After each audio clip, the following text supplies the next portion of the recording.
What's up, people? It's your girl Adeola. It's now more than a month since more than 200 girls were kidnapped by Boko Haram in Nigeria. Now, if you ask me, 1 month is way too long. Too long a time to cause some permanent damage that can traumatize someone for the rest of her life. And it pains me to say that the attitude of the Nigerian officials is still very, very disturbing. Imagine how I felt when I saw this video. Minister, ABC News America, can we just ask you a few questions? Sorry? ABC News America, can I ask you a few questions? I'm tired of the same story. I'm sure you are, but maybe it's an important story. I'm not a government spokesperson.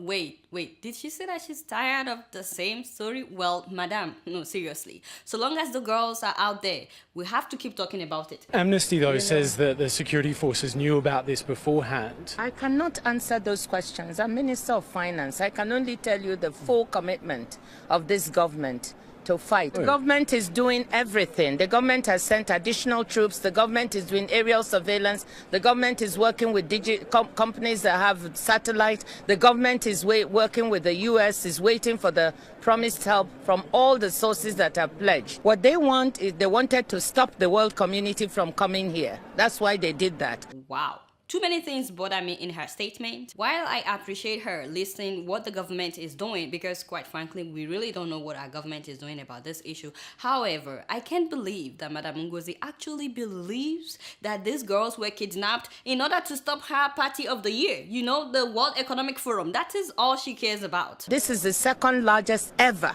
World Economic Forum conference. So terror has lost. Yeah, terror has lost. Yeah, because you had the World Economic Forum in Nigeria. Yeah. This is the second largest ever. And so what, madam? The second largest whatever. What exactly does that even mean to the people of Nigeria? Our children are being kidnapped for wanting to be educated. And there is no security. Now, second largest economic forum we go chop. Eh?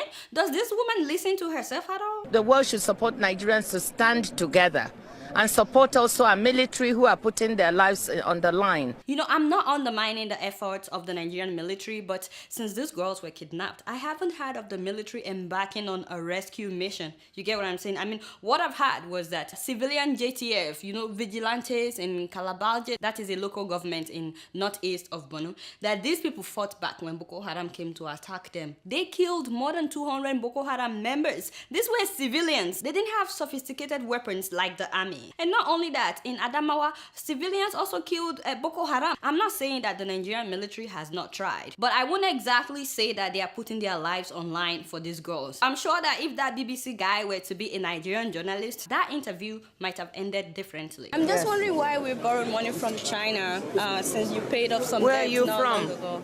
I'm a journalist with The Nation. The Nation? Yes. The Nation? Yes. So that you can go and nation me tomorrow. Okay, thank you. Or misquote me. Wait, it's on camera? On camera doesn't mean anything. Nation misquotes, turns the story around. You know, there are so many witnesses here. I didn't ask you to play that. Did I ask you to play that video?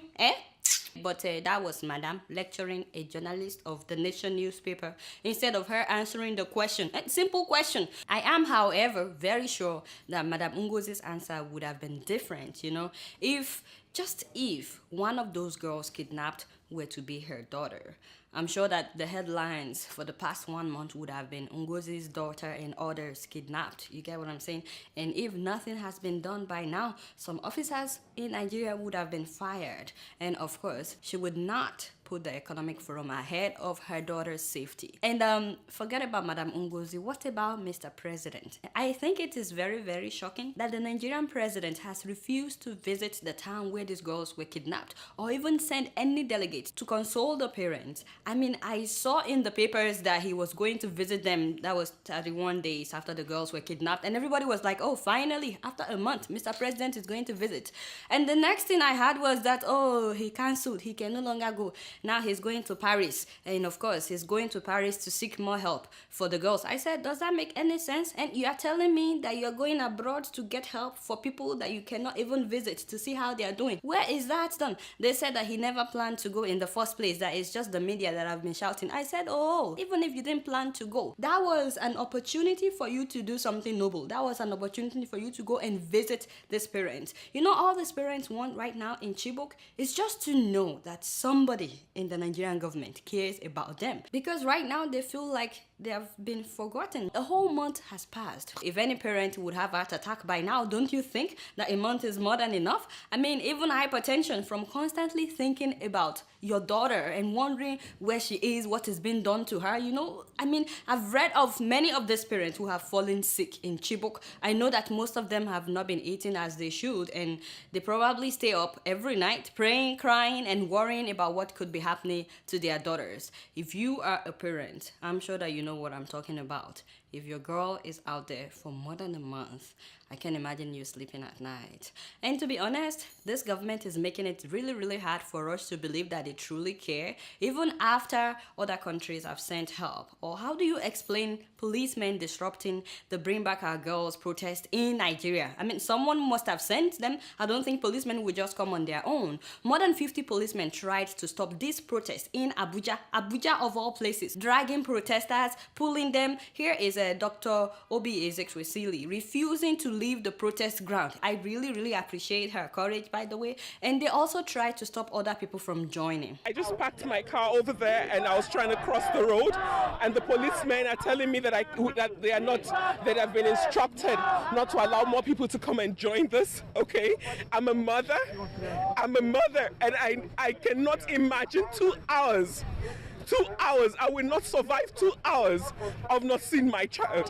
Did you guys notice in that video that humongous armor tanker that the police brought to stop the protesters? Or maybe I'm not saying correctly. It looks like armor tanker to me. Why can't we send this thing after Boko Haram to rescue the girls? Instead, we're sending it after protesters. Does that make sense? And just on the side, you know, I keep wondering how these policemen do things like this when they also have children at home. I mean, but you know, that is a discussion for another day. They also stopped another protest in Kaduna organized by Dr. Joe Odumakin. Now, the only protest that they have no problem with in Nigeria was the one organized by Asari Dokubo, you know, the leader of the Niger Delta People's Volunteer Force. Yes, so him and some not so smart people staged an anti-Bring Back Our Girls protest. That is a protest against protesters. They said that the whole thing is a scam. Nobody was kidnapped, and sure enough, none of them was arrested. Yes, none of them was arrested now. For those of you who may not know Asari Dokubo, this is him in action. If, for example, President Jonathan says, I will not contest for a second term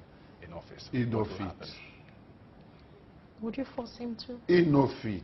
There's a mandatory 8 years, mandatory 2 tenures in the Constitution.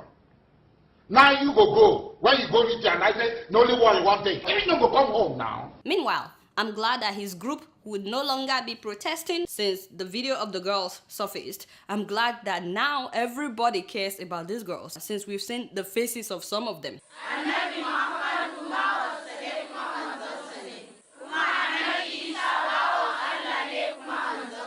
I'm glad to know that they are alive, but it's very sad to see that they are being forced to recite the Quran. And I'm sure that they're also being brainwashed to think that education is not a good thing. And trust me, a month is more than enough to mess up somebody. But somehow though, I strongly believe that these girls would come out strong despite this traumatic experience. And yes, it would not be easy, but their story cannot end like this. It mustn't end like this. I don't know why, but I've always believed that great adversaries come your way because you're meant to be great. And you know, your time of despair can eventually become an inspirational story for somebody someday if you just, you know, keep believing. Now, when these girls are finally rescued, and I'm praying that they get rescued, I hope that the Nigerian government would get them out of that place, out of that environment. If possible, give all of them scholarships to study abroad. Yeah, I mean, that is not too expensive for the country that has the largest economy in Africa. I mean, these girls have paid too much a price for wanting to be educated. But you guys know that I don't know much, and guess what? I'm just keeping it real.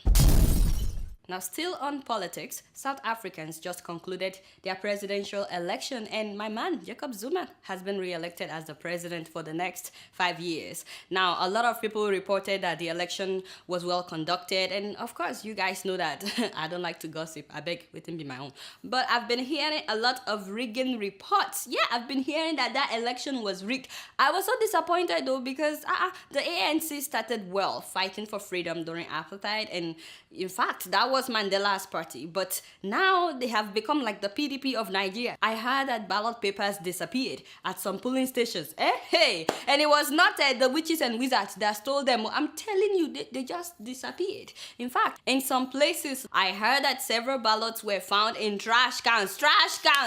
Election rigging, even in South Africa.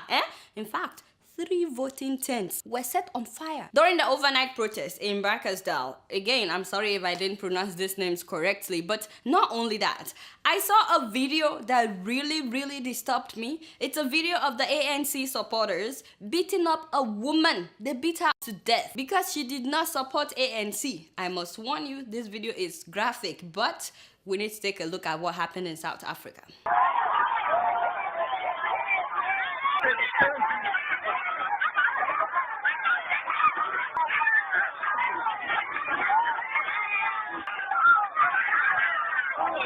Can you imagine? And people were standing by. Haba, South Africa. What is this? How do you explain this? If you have to do this just to make sure that your man wins, oh my God. There is no way I would believe that after winning this election, you will put the interest of the common people ahead of anything else. The tenor that will be over someday, is it worth it to have blood of innocent people on your hands because you just want somebody to win by fire by force?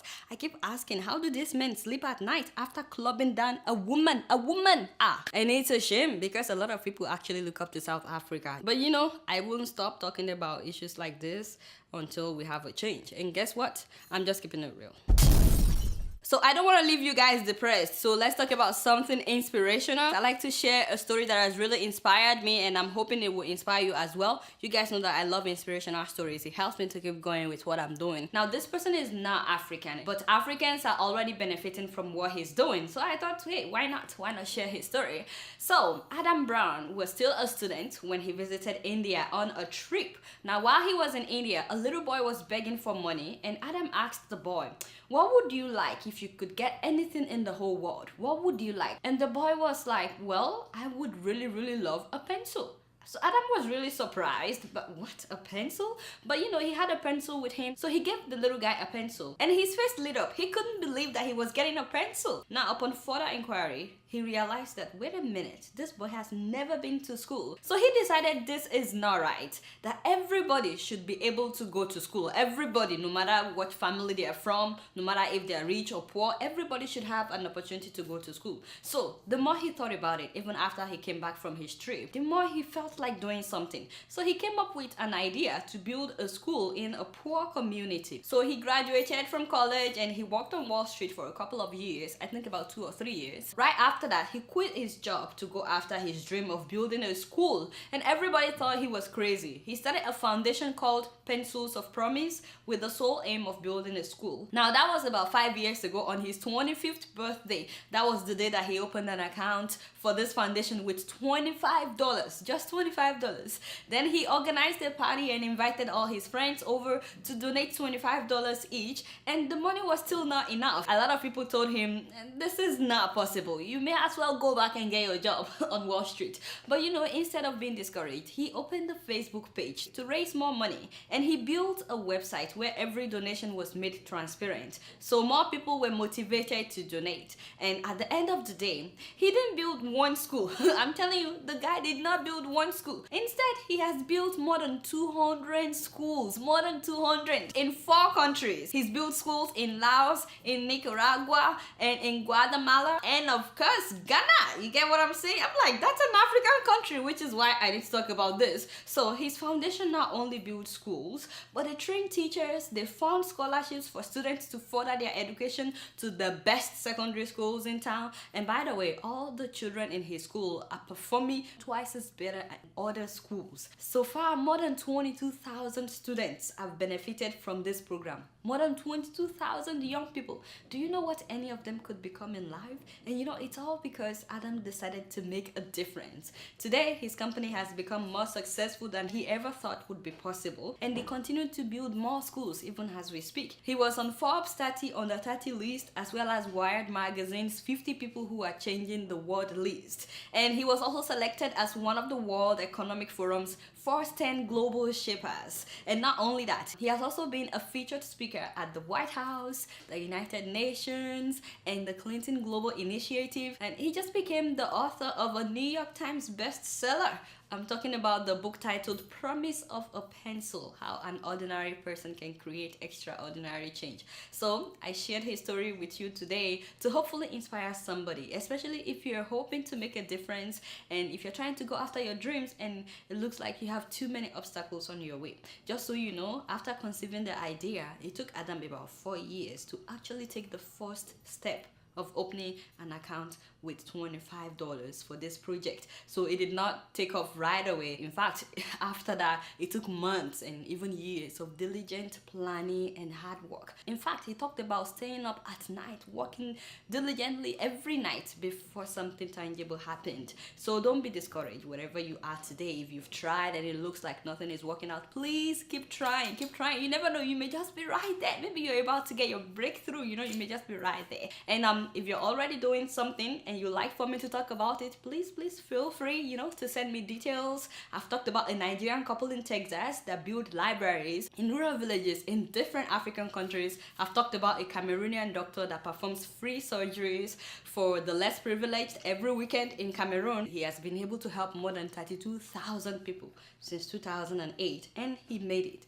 to be a CNN hero. I've also talked about a Nigerian lady who founded the first air ambulance service in Nigeria after losing her little sister to sickle cell anemia. And I've featured the legally blind Nigerian guy in Texas who raises funds to provide scholarship and white cane for the blind in Nigeria. So, I mean, what are you passionate about? Whatever it is, don't ever give up. And if you know somebody that I should tell their story, hook me up, let me know. And guess what? I'm just keeping it real. Now, speaking of people inspiring others, I'd like to introduce you to a Nigerian lady who has inspired me and many others as well. Meet the beautiful Miss Ebele Mogo. Ebele started university at the age of 14. Yes, you heard me right. At the age of 14, and she graduated with honors at the age of 18 from the University of Waterloo in Canada. I mean, the age of 18, that's when most people are just starting college. She was done by then. And then she got her master's at the age of 19. I know. Right now she's doing her PhD in public health in Colorado, and she's only 23. Now I know that a lot of parents that are watching me right now will be calling all their children now. Chinedu, come and listen to this story. Some of you are calling your boss. Boss, are you listening to what Adeola is saying? I've been telling you to study hard. You see what she's saying? Hey, one girl like this, she finished university at the age of 18. And take it easy. No, I know you should encourage them and you should challenge them to do well, but don't be too hard on them. Don't be too hard on them, and please make sure that you let them pursue their own dreams. You get what I'm saying? I mean, you can guide them in pursuing their dreams, but let it be their dream that they're pursuing, not yours. You get what I'm saying? Because oh my god, too many Nigerian parents today, they all want their children to be doctors. Too many. Lord have mercy. You get what I'm saying? It's like you want your child to be what you wish you could be when you were younger and it never happened. You get what anyway, that is a discussion for another day. Just imagine me being a medical doctor. I'll probably be miserable if I'm in the hospital the whole day. I mean, just imagine. Well, I know that I'll make my patients laugh, you know, but you guys won't get to see this program. You get what I'm saying? Anyway, back to Miss Ebele. She went into science because she has always been passionate about health. Now, this lady already has her own foundation, Engage Africa Foundation. This organization is addressing the rising trend of non-communicable diseases. Her passion is to see an end to non-communicable diseases in sub-Sahara Africa. And she's doing it through policy advocacy, through research and health promotion. She has also pioneered various community-focused health promotion campaigns in several rural and urban communities around Africa. And she has worked with the governor of Lagos State in Nigeria on improving urban health equity in the Lagos metropolis. And Ebele has also worked at the World Health Organization Center for Health Development in Japan. I'm like, what? She already achieved so much. You get what I'm saying? It's like, what am I doing with my life? Yeah. No, but really, all I'm saying is, if you're determined to make a difference, if you're focused on achieving something, anything is possible in this life. Anything is possible. This is her talking about what motivates her, what keeps her going. Let's take a look. I started secondary school really young. I think I was like 8 years old, which is like grade 7. So I was 8 years old in grade 7. I did my first year of secondary school in a boarding school. And hey, boarding schools in Nigeria are a serious business. What helped me to make it? What helped me to graduate at 18? First of all, not giving up. Just believe that you have it in yourself to make it.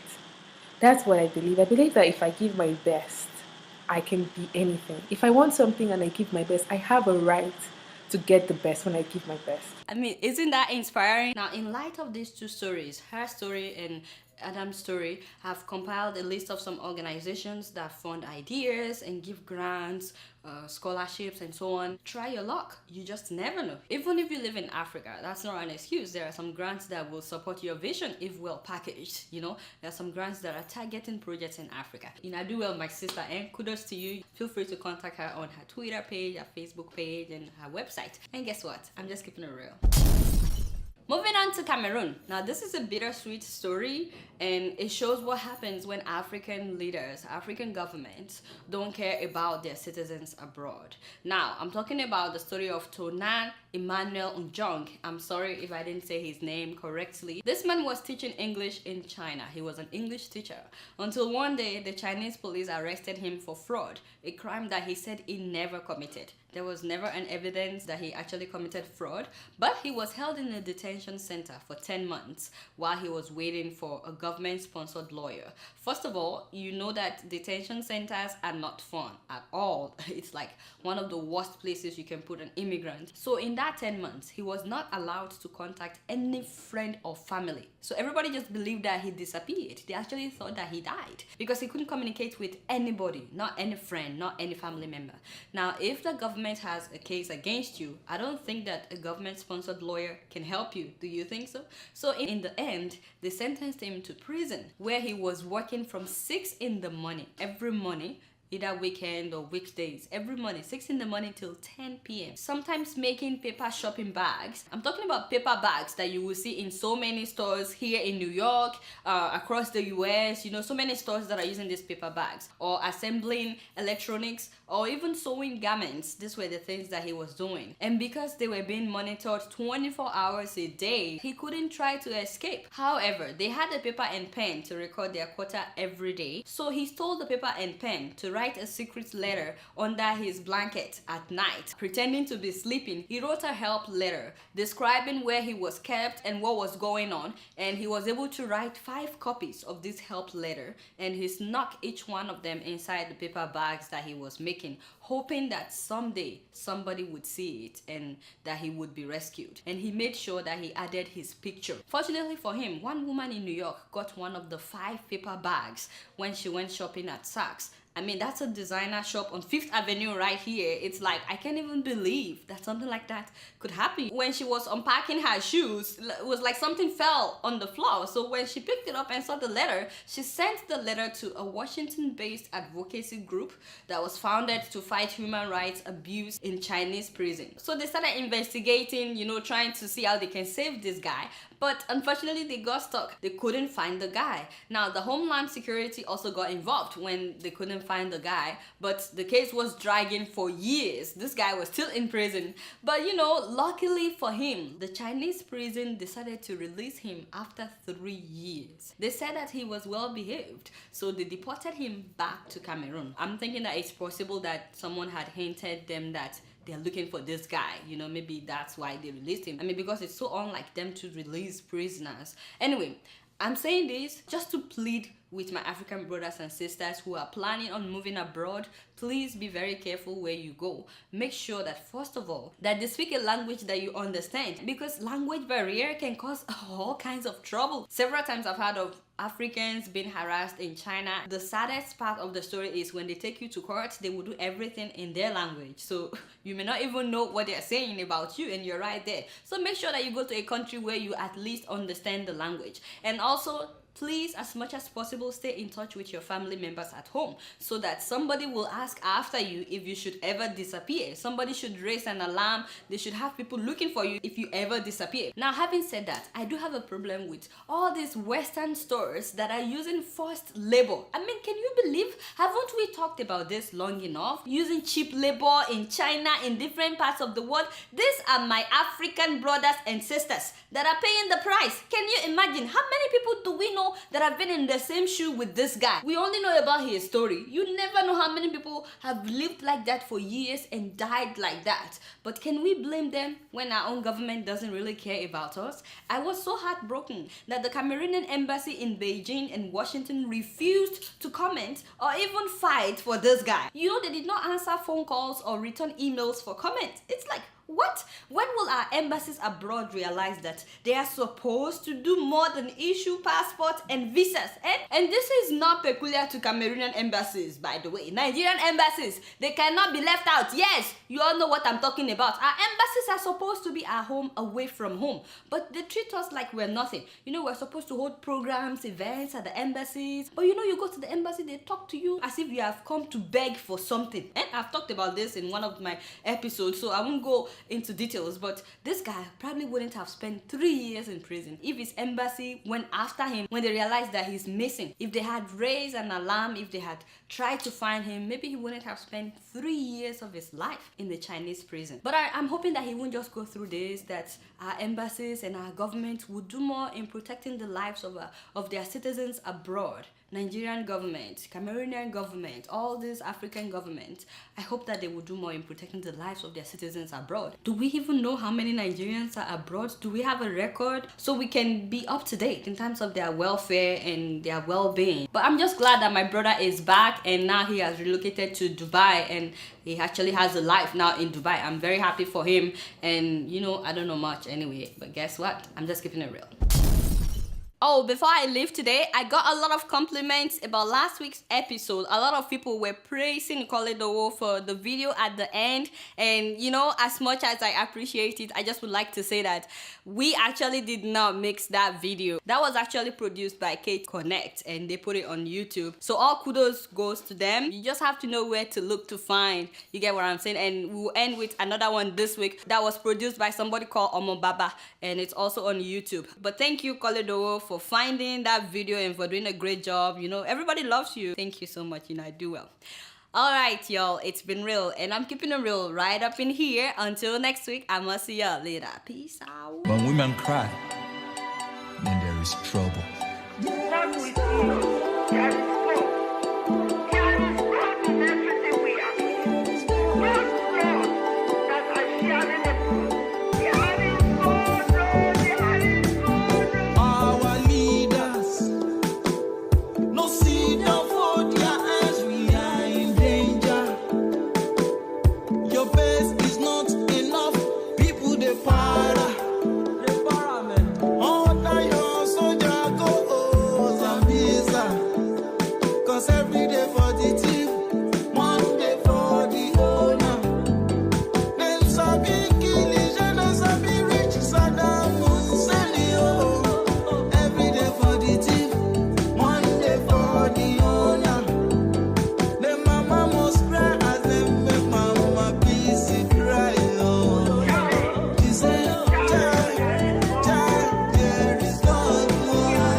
Welcome to First View Luxury Hotel. At First View Luxury Hotel, we offer excellent service. Our rooms have all the necessary facilities to make your stay comfortable and memorable. You will also have access to internet service, breakfast, 24-hour power supply, full air condition, free international calls, free tire pumping service, and free car battery charge. So what are you waiting for? Quickly visit First View Luxury Hotel. We are located at number 1 Adeola off Raji Rasaki Road, First Estate, Amuwo, Odofin Festac, Lagos. For more information or reservation, please call us on 080-7578-7135 or 080-9990-0601. You can also take advantage of our online ongoing promo at www.firstviewhotel.com to make your reservation and payment for your favorite room, which attracts a discount rate. Please note, rooms are reserved based on first come, first serve. First View Luxury Hotel. Experience the home of comfort. They come.